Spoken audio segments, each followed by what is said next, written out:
Then yung kanyang headliner, may kita mo, meron pa siyang LED lights. And naka wood accent yung kanyang dashboard. Then meron din siyang silver accent dito. Naka 2D audio system, naka automatic light mid control, naka 4-speed automatic transmission. Maganda mga bossing, isa ka ba sa naghahanap ng mura sasakyan? So pwede mo i-check yan dito sa Promote PH, YouTube and Facebook. Kaya kung ikaw ay interesado, check mo dito, baka nandito na yung dream car mo. So tara. Magandang araw mga bossing, naghahanap ka ba ng mababang presyo ng Toyota Rush and naghahanap ka ba ng mababang presyo ng Toyota Innova? So ngayong araw available yan sa atin mga boss. Para silang automatic transmission, isang kulay silver, isang kulay black mga boss. Ito muna mga bossing, 2020 na Toyota Rush E-variant po na automatic transmission. And ito namang isa mga bossing, G-variant to na 2016 model. So pasulyapan ko lang kung gaano ko ganito yung loob ng G-variant mga boss.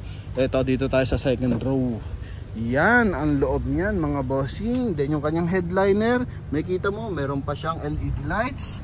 And naka wood accent yung kanyang dashboard mga boss, no? 2016 model to mga bossing. So ito po mga boss is para silang gasoline engine. Pero wala tayong malalait dyan kasi Toyota Innova yan mga boss. Kahit sang lupalop ka ng Pilipinas, makakahanap ka niya ng pyesa. And ito naman ating Toyota Rush. So pakita na natin, E-variant to. So kapag E-variant, naka 5-seater lang siya mga boss, no? And ito naman mga bossing, may abang to. So pwede mo tong gawing 7-seater. Bibili ka lang ng upuan kay Toyota, kung ano yung ginagamit ng mga Toyota Rush ngayon na upuan sa likod. So yan din yung gagamitin mo dito sa ating Toyota Rush na to mga boss, no? So itong isa kulay silver and syempre kulay black naman yung isa mga boss. So dito muna tayo sa ating Toyota Rush mga bossing. 2020 model to mga boss. And makina nito 1.5 liters gasoline engine mga boss. Mileage nito 51,000 km.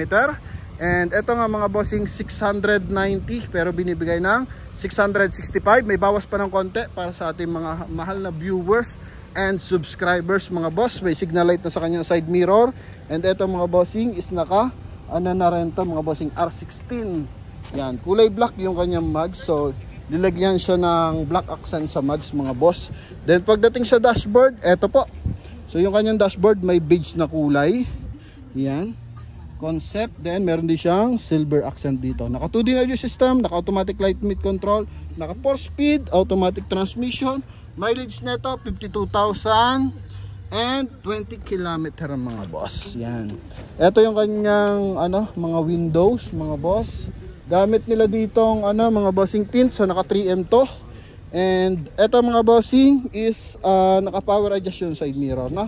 Hindi lang siya naka power fold mga boss. Yan. Then ito naman mga bossing yung kanyang upuan. So presentable yung ating upuan mga boss. Then napaganda pa ng accent sa kabila. Yan. And dito naman sa kanyang second row, syempre meron siyang second row aircon ventilation mga bossing. Yan. Okay, then ito I think hindi siya nagiging mga bossing, hindi siya nagiging armrest. Chrome yung kanyang door opener, may maganda ring ditong accent sa kanyang armrest. Then sa likuran, kulay black yung kanyang spoiler, may garnish siya mga bossing sa kanyang tail light, sa kanyang door handle, and sa kanyang headlight mga boss. Naka dual BBTI LED, meron na rin siya fog light, ending 1 to mga boss. Meron din siyang chrome accent dito sa kanyang front area. Pakita natin yung kanyang tail light mga boss. Sa pagdating sa gulong, so naka 80% red light pa to mga boss, no? Yan, naka 5 stud na R16. Then may reverse parking camera and nilagyan na rin siya ng reverse parking sensor. Yan, ito mga bossing 665 mga boss. Ito yung kanyang likuran. So pag 5-seater lang, so ganito kalawak yung trunk compartment ng Toyota Rush. May naghahanap kasi ng 5-seater lang, then may naghahanap naman ng 7-seater.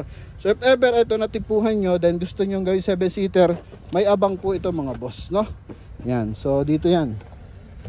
Dito, tatanggalin mo lang tong cover na to mga boss. Then, meron siyang pwedeng paglagyan ng dyan mga bossing, upuan. Okay, so hindi ka na magbubutas, talagang naka-ready na siya. Then walang issue to ng bangga mga boss. Yan, no? Kulay silver. Okay, then silipin natin ang bahagya yung kanyang engine bay mga bossing. Ito yung kanyang front area. Dunlop yung gulong na gamit. Okay, so front grille. So napakakisig. Kulay, chrome yung kulay mga boss. Then ito yung kanyang engine bay mga bossing, ha. Basically meron na rin siyang dashcam and malinis yung kanyang headliner mga boss. Ito is meron siyang sun visor. Yan, walang mirror tong isa. Itong isa meron na mga boss sa front passenger. Yan, ito naman lagay ng eyeglasses mga boss. Then yung kanyang dome light mga boss. Okay. Then dito tayo sa kanyang engine bay. So ito mga bossing is ang Toyota Rush na lang yung natitira ngayon sa mga 1.5 liters na naka rear wheel drive. So most likely ngayon is naka front wheel drive na, Avanza, Veloz, yan. Pero itong ating Toyota Rush, so naka rear wheel drive pa rin to mga boss. Ito yung kanyang engine bay, maluwag. Okay mga boss, gamit na baterya, I think 1SM yan mga boss. Hindi lang natin familiar yung branding mga boss, no? Mamoy sa lamig yung ating aircon mga boss. Naka ABS na to. Yan mga boss. So ito yung kanyang engine bay. Ito yung hood and ito yung ating insulator mga boss.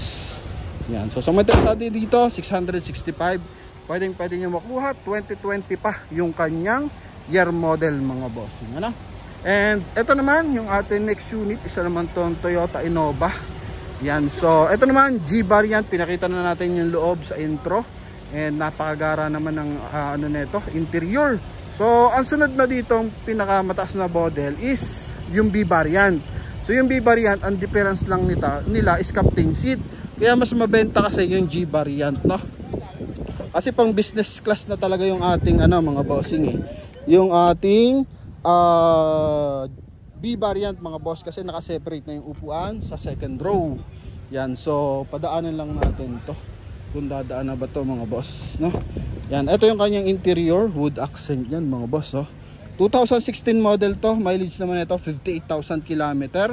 And ang price na ito is ganun din, 665,000 mga boss. Yan, pasulyapan lang natin ang mabilisan to mga boss. Front area nya, so coating na ito is just bay. And meron siyang chrome line, then silver accent. So yung kanyang chrome line connected sa kanyang headlight hanggang dito sa kanyang front grille. Then separated yung kanyang turn signal. Then ito mga boss, naka R16, naka 5 stud din to mga boss. Chrome yung kanyang door handle. And ito mga bossing, may mga dimple ng bahagya. Then may signal light na sa kanyang side mirror. So good for 7-seater na to mga boss, no? Yan, sa gulong, 85% red light, Yokohama yung gamit na gulong niya. So ito yung likuran, may 2i reverse parking sensor yan. Yan, 2.0 ang makina nito na G variant na gasoline engine mga boss. Ito yung kanyang likuran. So may ilang bagahe kasi naglilipat sila mga boss. Yan, no? Okay, then pasilip natin yung engine bay. Yan, so ito, makisuyo lang tayo kay bossing, konti lang boss. Yan, thank you sir. Yan, tapusin lang natin to mga boss, no? So pakita natin yung engine bay, pero bago yan, dito muna tayo sa interior. Power fold na to mga boss, yung ating side mirror. Yan, naka power fold. Then dito may black accent siya, chrome yung kanyang door opener. Power adjust na rin yung side mirror. Ito naman wood accent yung kanyang buong dashboard mga boss. Naka automatic climate control. Ang dami dito sa saksakan, may 12 volt socket. Then dito naman, napakaganda na kanyang meter cluster mga boss, oh. Combination color tsaka ng LED white na LED lights na kulay white. Then pagdating sa upuan, tingnan mo naman mga boss, kulay brown yan mga bossing. Headliner, so dito tayo panalo pagdating sa headliner ng Toyota Innova G. Same time, may table pa siya. So ito mga boss, nagiging table to. Paano ba to mga boss? Atakin to ng dalawa, magkabilaan para umangat mga bossing. And may armrest din. Yan mga boss. So nag-iisa na lang tong ating Toyota Innova na to, G variant. And sobrang dalang. Maraming E variant, pero pagdating sa G variant, napakadalang na ito. So naka-automatic climate control dito sa likuran. And ito mga bossing is, tingnan mo naman yung kanyang door panel mga boss. Oh, napakakisig naman talaga. And yan na mga boss, tungo na tayo for engine bay. So pagdating sa engine bay, eto na mga bossing, 2.0. May mga ilang gasgas ng bahagya mga bossing. Ano? Eto pa, may mga tigko konti mga boss. Yan, no? Kaya eto na, punta na tayo sa ating engine bay mga boss. 2.0 na gasoline engine to mga boss. Yan o. So mas malaki ng bahagi ang kanyang makina confirm mo sa ating Toyota Rush. Pero di hamak naman mas malaki ang kahan nito mga bossing. Walang issue ng bangga and wala ring issue ng baha to mga boss. No? Yan, 2016 sa halagang 665,000. Pwede mo makuha. Asking price nila dito 705, mas mataas talaga to mga bossing. Ito 665, may bawas parang konti. Ito dudulo nila lang 665 kasama yung transfer of ownership mga boss. So adjust lang natin para hindi naman nakakahiya kay bossing.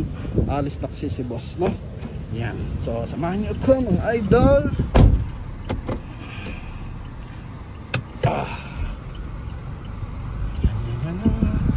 Pagkasyahin lang natin si boss. Yun, no? Yun, thank you very much boss. Okay, so tuloy natin mga boss kung ano pa madadagdag natin dito. Thank you bossing. Yan. Naka sharp antenna na rin. So wala rin visor. Meron siyang spoiler mga boss. Ganda ng likuran niya, no? May maliliit lang na tama mga boss. All declared to mga bossing. Then milyahe 100% po yan, hindi po in-adjust. So pwedeng i-scan, pwede magdala ng mekaniko mga bossing. May armrest pa, napakaganda dito pagdating sa second row. Yun oh mga boss, kita nyo ba yan? So ito na mga bossing.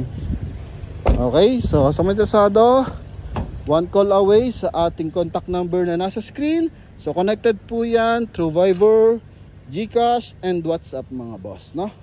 Yan, so tawag lang agad mga bossing. And sa mga hindi pa nakapag-subscribe sa ating YouTube channel, so mag-subscribe na kayo. Ganun din sa ating Facebook page mga boss. Kung hindi ka pihigan sa maliliit na tama na yan mga boss, pwede mo mauwi kahit ngayong araw mga bossing, na? Yan, so thank you very much and God bless you all. Bye bye, thank you.